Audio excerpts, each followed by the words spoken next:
2021학년도 경기대 입학 계획에 대해서 확인해 보도록 하겠습니다. 일단 경기대는요, 모든 전형에서 지난 2020학년도 입시와 큰 변동은 없는 상황이에요. 학생부 교과라든지 학생부 종합전형, 학생부 교과 전형은 역시나 교과 90에 출결 10%로 해서 학생부로 활용이 되는 전형이고요. 종합전형인 KGU 학생부 종합전형의 경우에는 서류평가 100%로 3배수 내외를 선발하고 2단계에서는 면접고사 30%를 적용해서 최종 학생을 선발합니다. 따라서 이런 진행하는, 그러니까 전형의 방법에 있어서의 변경은 없는 상황이라고 보시면 되고요.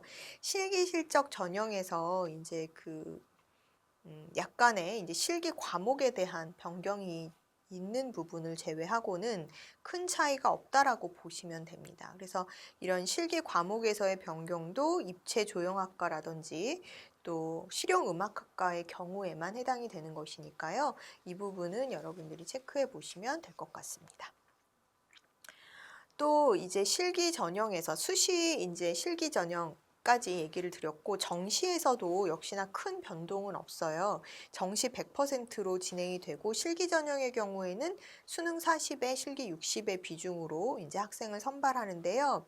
다만 이제 가군에서 모집하던 실용음악과의 경우에는 올해 2021학년도에는 다군 선발로 변경이 되었습니다. 그래서 이 부분만 좀 바뀌었다라고 여러분들이 보시면 될 것 같습니다. 수시 모집에서 학생부 교과 전형부터 이제 하나씩 살펴볼 텐데요. 수시 모집의 학생부 교과 전형은 수능 최저 기준을 적용합니다. 그래서 수능 최저 기준은 인문계나 예체능계는요, 국수, 영, 탐구는 상위 한 과목만 반영이 가능하고요. 상위 2개 영역 합 7등급 이내입니다. 평균 3.5등급 이렇게 보시면 될 것 같고, 자연계열 같은 경우에는 역시나 국수, 영, 탐인데 수학 가형하고 가형이 이제 지정이 되어 있어요. 그래서 여기에 이제 상위 2개 영역의 합 7등급 이내, 그리고 공통적으로는 한국사가 6등급 이내여야 합니다. 교과 전형은 교과 90에 출결 10%가 들어가는 전형이라고 말씀드렸죠. 그래서 이 전형에 이제 수능 최저 기준을 맞출 수 있다라고 하면 경기대 교과 지원이 가능합니다. 또 이제 학생부 교과 전형에서 다른 뭐 농어촌 학생 전형이라든지 기회균형 선발은 다 정원 외로 뽑는 전형인데, 이런 전형 같은 경우에도 역시나 전형 요소는 동일합니다. 그래서 여러분들이 체크하시면 될 것 같고요.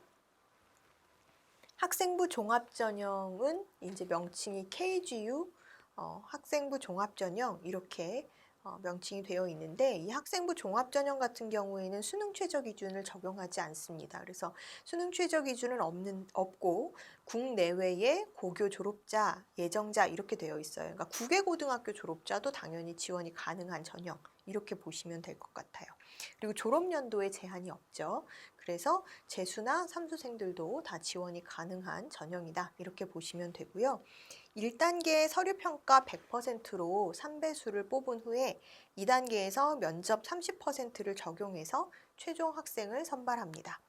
이렇게 학생부 종합전형은 역시나 지난해와 전형 방법에 대해서는 큰 차이가 없습니다. 학생부 종합전형에서 이제 고른 기회 전형 같은 경우에도 역시나 서류평가 100%로 수능 최저 없이 모집을 한다라는 것은 동일하고요. 또 사회배려 대상자라든지 이런 부분도 역시나 서류평가 100%로 전형이 이루어집니다. 역시나 수능 최저 학력 기준은 없습니다. 논술고사 전형이 경기대에서도 진행이 되죠. 그래서 논술고사 같은 경우에 논술 60%의 학생부 교과 성적으로 40%를 반영해서 학생을 선발하고, 경기대 논술고사는 수능 최저 적용을 하지 않아요. 그래서 수능 최저가 없다라고 보시면 될 것 같습니다. 나머지는 이제 실기 실적 전형인데요. 실적에 대한 기준이나 요건들은 요강에 상세히 기록이 되니까 여러분들이 그 부분 보시면 되고, 실기 실적 전형에서도 수능 최저 학력 기준이 이제 적용되지 않습니다. 그래서 그 부분도 여러분들이 보시고 경기 실적하고 교과 성적, 면접 이런 반영 요소로 학생을 선발한다라고 하니까 그 비중은 실기 실적이 위주가 되고 교과랑 면접 다 들어간다라고 보시면 됩니다. 정시의 경우에는 수능 이제 일반 전형이 수능 100%로 학생을 선발하죠. 그래서 여기서 이제 나군, 다군 이렇게 선발하는데 가군에서는 사실은 그 실기 실적 전형으로만 진행이 되고요. 서양화, 미술 경영, 뭐 애니메이션 학과 이런 쪽은 가군 선발이고 나머지는 이제 나다군에서 학생을 선발하는데 인문계나 자연계는 지금 다군에서 선발을 하죠. 수능 100%로. 또 다군에서 디자인 비즈학부가 수능에서 이제 수시에서 미춘원이 발생할 경우에만 선발을 하는 그런 학부인데 여기도 수능 100%라서 실기는 없는 거라고 보시면 될 것 같습니다. 그러면 이제 수시에서 우리가 학생부 교과, 학생부 종합 이렇게 봤는데 교과 전형에서 학생부를 어떻게 활용하는지를 체크를 해봐야 되겠죠. 일단 수시 학생부 교과 전형에서는 학년별 반영 비중이 없습니다. 동일 비중으로 들어가고요. 인문, 자연, 예체능 모두 특정 교과가 정해진 게 아니라 전 교과가 반영이 돼요. 그래서 경기대 학생부 교과 전형은 인문계, 자연계, 예체능 모두 할 것 없이 뭐 예를 들어서 어떤 대학은 교과 전형에서 학생을 선발할 때 인문계는 국수영사, 또 자연계는 국수영과, 예체능 국어 영어 이렇게만 반영 교과가 정해져 있었잖아요. 그런데 경기대는 학생부 교과 전형에서 인문계나 자연계나 예체능계나 모두 전 교과를 반영하는 방식이니까 그 부분 여러분들이 체크하시고요. 학생부 같은 경우에는 이렇게 교과 영역별 반영 비율 없고 전교과가 모집 단위별로 다른 것이 아니라 다 동일하게 반영된다라고 보시면 됩니다.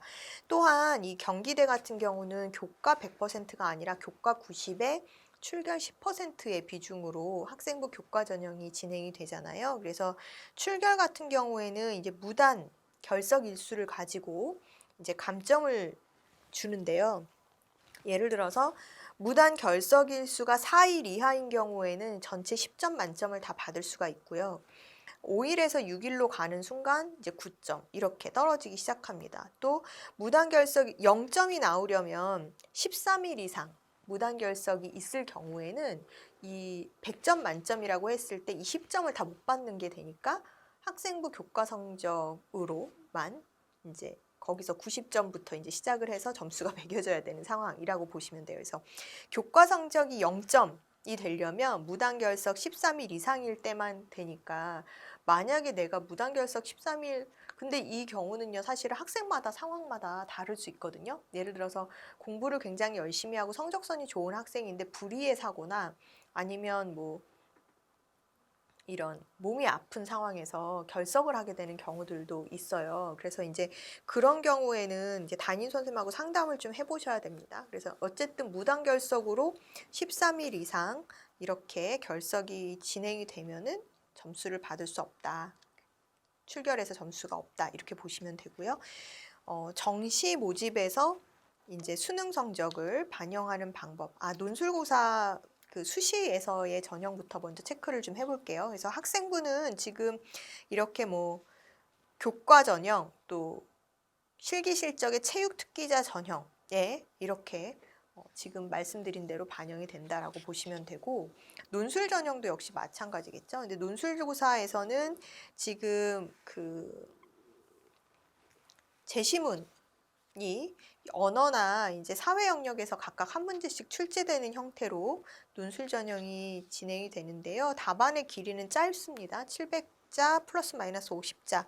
2시간 동안 치러지는 논술이고 수리 논술이 나오지 않습니다. 그래서 자료 해석에 대한 부분만 나오니까 이 부분도 경기대 논술 전형에서는 수리 논술이 나오지 않는구나 이렇게 보시면 될 것 같습니다. 학생부 종합 전형, 이제 교과 전형, 논술 전형이 어떻게 치러지는지 간단하게 우리가 살펴봤는데 그러면 학생부 종합 전형은 어떻게 치러지는지 체크를 해봐야 되겠죠. 학생부 종합 전형은 지금 학교생활 기록부와 자기소개서를 제출을 해야 되는 거고요. 이 서류의 내용을 근거로 해서 학생의 인성, 즉 인성에는 성실성이라든지 공동체 의식을 봅니다. 그래서 인성적인 요소를 먼저 평가 기준으로 두고 있고 또 그 다음으로는 전공 적합성. 그래서 전공 적합성에는 학업 역량과 전공 적성이라는 항목이 들어 있습니다. 또한 발전 가능성은 자기 주도성을 경기대에서는 발전 가능성으로 보거든요. 그래서 스스로 계획을 해서 주도적으로 학습을 해온 학생이냐 이런 거를 이제 발전 가능성으로 본다라는 것이죠. 그래서 이렇게 인성, 전공 적합성, 발전 가능성에서 서류를 평가하고 이렇게 서류 통과가 되고 나서 이제 면접을 치를 때는 지금 이제 면접 문항에 대한 예시가 경기대에서 이제 나와 있는데요. 서류를 중심으로 서류를 기반으로 한 인적성 면접이라고 보시면 됩니다. 그래서 지금 뭐 학생부 서류를 보니까 네가 이런 뭐 몇 학년 몇 학기에 어떤 수업에서 이런 수업들을 했는데 여기서 가장 인상 깊었던 토의 주제는 뭐냐 뭐 이걸 묻는다든지 이 수업에서 지금 이렇게 발표 활동을 한 게 있는데 그러면 이 과제를 수행하기 위해서 자료 조사는 어떻게 했니? 뭐 이런 거를 물어본다라는 거죠. 그러니까 실제로 이 학생이 의미 있게 했었던 실제로 스스로 행했던 활동인지 아닌지를 진위 여부를 확인하는 그런 질문이라고 보시면 됩니다. 그리고 우리 학과 이런 걸 물어보는 경우도 있어요. 네가 지금 지원한 우리 학과, 해당 학과는 모둠별로 협업해서 프로젝트나 이런 모둠 활동이 많이 이루어지는 학과인데 고등학교 때 이런 경험이 있니? 이렇게 이제 물어보는 경우도 있다라는 것이죠. 그래서 이런 질문에는 이제 대답을 잘 할 수 있도록 해야 되는 것이고요. 그래서 본인이 이제 서류에 대한 부분을 확실하게 인지를 하고 여기에 대한 면접 평가까지 잘 준비할 수 있다면 경기대에 대한 준비가 잘 되는 것이지 않을까 싶습니다. 마지막으로 이제 정시에서 수능 성적을 반영하는 방법을 볼 건데요. 정시에서 수능 성적은 인문대학이나 예술체육대학, 관광문화대학의 경우에 국어가 40%, 수학이 30%, 영어 20%, 탐구 10%의 비율로 반영해서 학생을 선발하고요. 지식정보서비스대학의 경우에는 국어가 30, 수학이 40, 영어 20, 탐구 10%, 또 융합과학대학과 창의공과대학은 국어 25, 수학이 40, 영어가 20, 탐구, 과탐으로 지정이 되어 있습니다. 이 경우는 그래서 과탐 15%로 영역별 반영 비율이 다르게 학생을 선발합니다. 그래서 이런 모집 단위별로 영역별 반영 비율이 다 다르다라는 거 체크하시고 융합과학대학과 창의공과대학에는 과탐이 지정되어 있다. 수학의 지정은 아닌데 과탐이 지정되어 있다라는 거 보시면 돼요. 그러면 여러분들 계속 얘기 들으셔서 아시겠지만 수학의 구분이 없이 과탐의 구분이 지정이 있어. 그러면 수학의 경우에는 어떨까요? 가형을 응시했을 때는 가산점이 있겠죠. 그렇죠? 그래서 역시나 가형을 응시하고 지원을 할 경우에는 15%의 가산 점수가 있다라는 거 여러분들이 체크해 두시면 될 것 같습니다. 영어 등급은 변환 점수로 반영이 되는데 1등급 100점, 2등급 99점으로 점수 편차가 98점으로 2점 정도 차이가 나는데요. 2등급에서 3등급으로 떨어지기 시작하면 94점으로 점수 차이가 확 벌어집니다. 그래서 이 부분도 보시고 한국사는 4등급까지는 감점이 없습니다. 그래서 4등급까지는 감점 없이 한국사 점수를 받을 수 있다라고 보시면 될 것 같습니다. 입시양명이었습니다.